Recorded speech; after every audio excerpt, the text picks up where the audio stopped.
You know, when it comes to the workplace in today's market, we are in a very unique generational time across the marketplace. In fact, we are in the first time in U.S. history of the amount of women working today compared to men. There are more women working today than ever before. In fact, there are more women getting their MBAs today than ever before. Women are waiting longer than ever before to get married. Women are waiting longer than ever before to have kids. And likewise, no other time in U.S. history have we seen as much female to male diversity in the workplace as we have today. Now, what that means for you and me is the way that we do business is changing. That doesn't necessarily mean it's getting better or worse. It just means the way that we communicate in the workplace has got to evolve and change with the changing marketplace. And I get asked all the time as a young female professional, how do you see the workplace changing when it comes to women leadership? And I don't think it's really changing all that much. But what I would say is the way that we communicate and how that affects the way we do business is what's changing quicker. In fact, a lot of what I spend my time doing is doing research between men and women.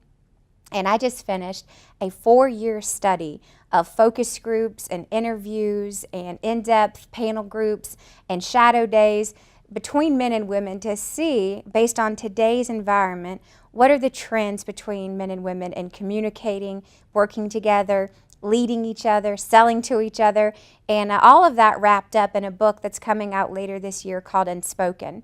And it's all about how do we redefine expectations between men and women in today's workplace. And it was kind of interesting because I fly a lot, and I was on the flight last week, and I was reading a magazine article in the American Airways magazine. And what it was talking about is what do men, C-level executive men, what do they look for in female counterparts?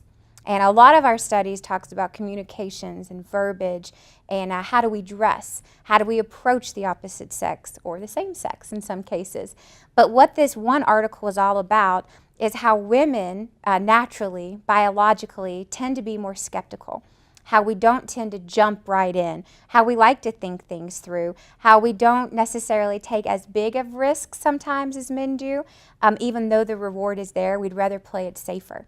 And what these men said, this group of male executives reported back, is that the number one thing they're looking through their female counterparts are how do we get our female counterparts to be more proactive in wanting to take risks? How do we get them to see the positive side, to focus on the solution side, rather than always talking about the problems, talking about why it won't work, how it hasn't worked in the past? In fact, I've seen this in my own business, that if you get a group of women together and we're talking about an idea, many times we'll pick it apart of how this wouldn't work or how that would never be able to happen or how this would take too long or how we may have to redo this. If you get a group of men on the same topic in the same room and you take out the women, all you hear them talking about is, well, if we did this, we're going to see this kind of return. And if we did this, then we could do this. They very rarely, now I'm generally speaking here, but they very rarely sit and talk about the setbacks, what wouldn't work. And one thing I truly believe that women can learn from men in this very particular instance is to set aside the problems and focus on solutions of how we can make things work, not just how they're not going to work.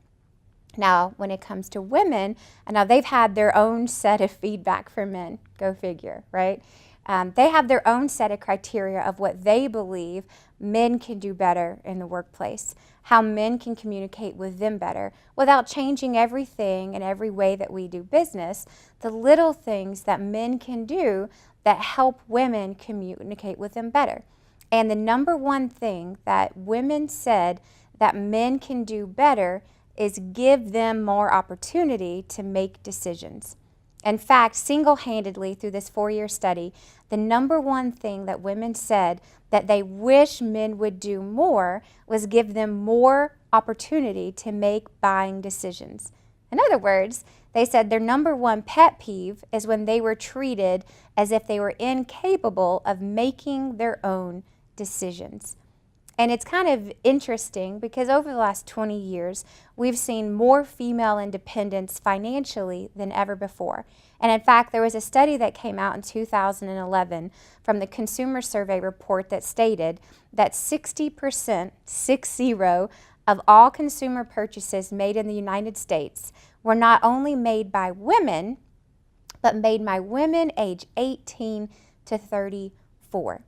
So this kind of sparked my curiosity, and during these focus groups, I did an interesting thing.